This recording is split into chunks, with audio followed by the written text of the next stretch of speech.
ሰላም ጤና ይስጥልን ክቡራን የዩቲዩብ ቤተሰቦች፣ የሰዓቱን አጫጭር መረጃዎች እየቀርብ ያለው እስከ ፍጻሜው አብራችሁን ቆዩ።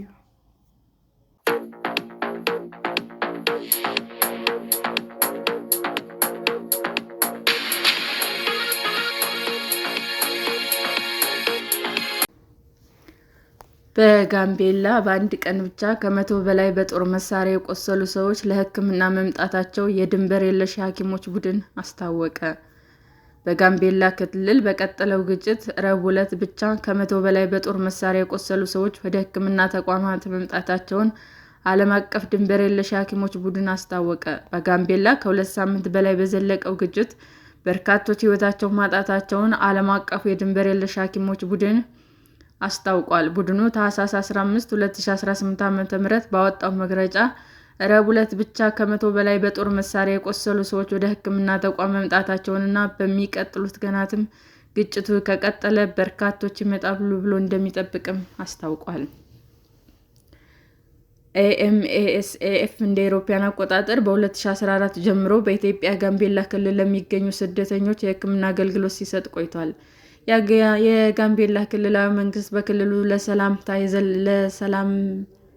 ለሳምንታት የዘለቀውን አለመረጋጋት ተከትሎ ከትናንት ታኅሳስ 15 2018 ዓ.ም ጀምሮ የጸጥታ ችግር በሚታይባቸው አካባቢዎች ከምሽቱ 2 ሰዓት እስከ ንጋቱ 12 ሰዓት ድረስ የሚቆይ የሰዓት እላፊ ገደብ ጥሏል።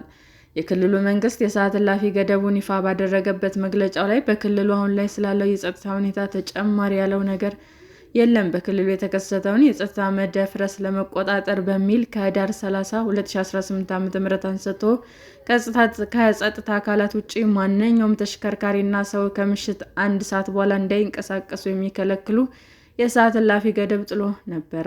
የክልሉ መንግስት በተጨማሪ ከተፈቀደላቸው የጸጥታ አካላት ውጭ የትኛውም ቦታ የጦር መሳሪያ ይዞ መንቀሳቀስ እንደማይቻልም አስታውቋል።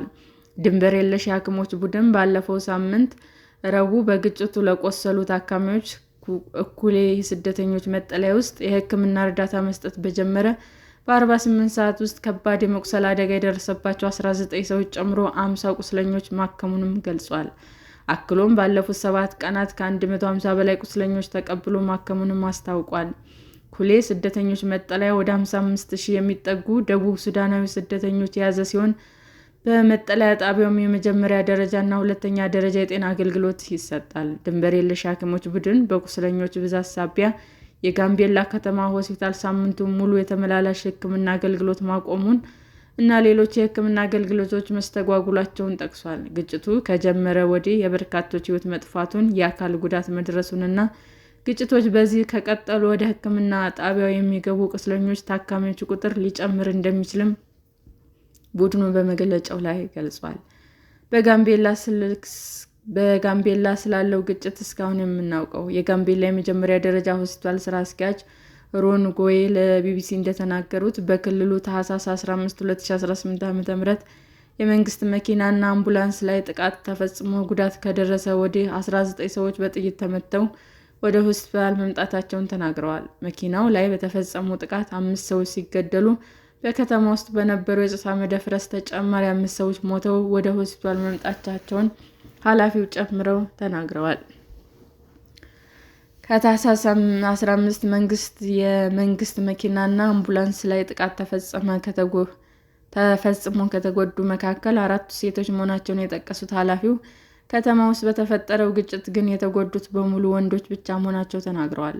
በክልሉ የመኪና እንቅስቃሴ ስለቆመው ከየትኛውም አካባቢ ወደ ሆስፒታሎች ቁስለኛ እየመጣ አለመሆኑን የሚናገሩት ኃላፊው ከኢታንግ ወረዳ ብቻ 3 ሰዎች በጥይት ቆስለው መምጣታቸውን እና ይህም በሆስፒታላቸው በግጭት ተጎድተው የመጡ ሰዎች ቁጥር 22 እንደሚደርሱ ተናግረዋል።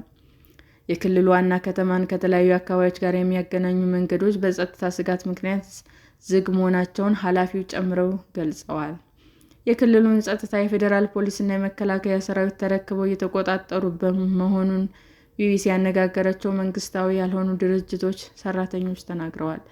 በክልሉ ከህዳር 28 2018 ዓ.ም ጀምሮ በኢታንግ ልዩ ወረዳ፣ በጋምቤላ ወረዳ፣ በጋምቤላ ከተማ እና በዙሪያዋ ባሉ አካባቢዎች በተፈጠሩ ግጭቶች የጋምቤላ ከተማ ፖሊስ ጽሕፈት ቤት አዛዥ የነበሩት ዋና ኢንስፔክተር ኡመድ አውጁሉ ጨምሮ በርካቶች ተገድለዋል። በክልሉ ዋና ከተማና በአካባቢው ባሉ ወረዳዎች፣ ቀበሌዎች በተፈጠረው ግጭት የሰዎች ሕይወት ሲጠፋ የአካል ጉዳትና የንብረት መውደምም ደርሷል። ይህንንም ተከትሎ ባንኮችና የመንግስት መስሪያ ቤቶች ጨምሮ በርካታ አገልግሎት ሰጪ ተቋማት አገልግሎት መስጠት ማቋረጣቸው የተዘገበ ባለፈው ሳምንት ነበር። ሰኞ ታኅሳስ 13 2018 ዓ.ም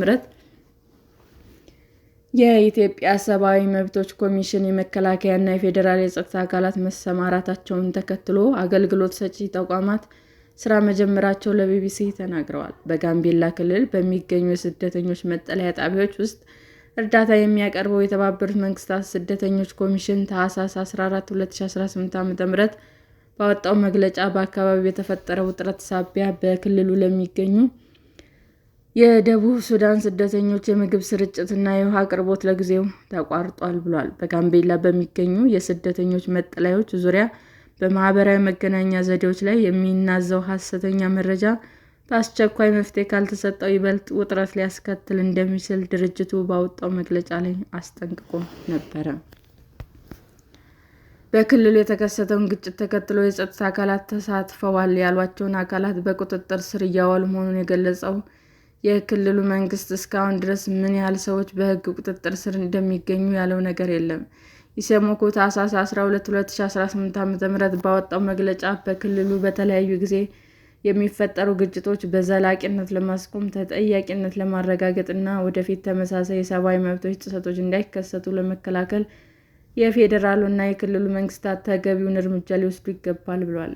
ድንበር የለሽ የሐኪሞች ቡድን ታኅሳስ 15 2018 ዓ.ም ባወጣው መግለጫ ላይ የሰላማዊ ዜጎች ደህንነት በጥልቅ እንዳሳሰበው አስታውቆ የታካሚዎች፣ የጤና ባለሙያዎች፣ የሕክምና ተቋማት ከጥቃት እንዲጠበቁም ጥሪ አቅርበዋል። ሰላም ጤና ይስጥልኝ ውድ የዩቲዩብ ቤተሰቦቼ እንዴት ናችሁ? አዲስ ጀማሪ ነኝና ሰብስክራይብ ያደረጋችሁ አበረታቱኝ። አመሰግናለሁ።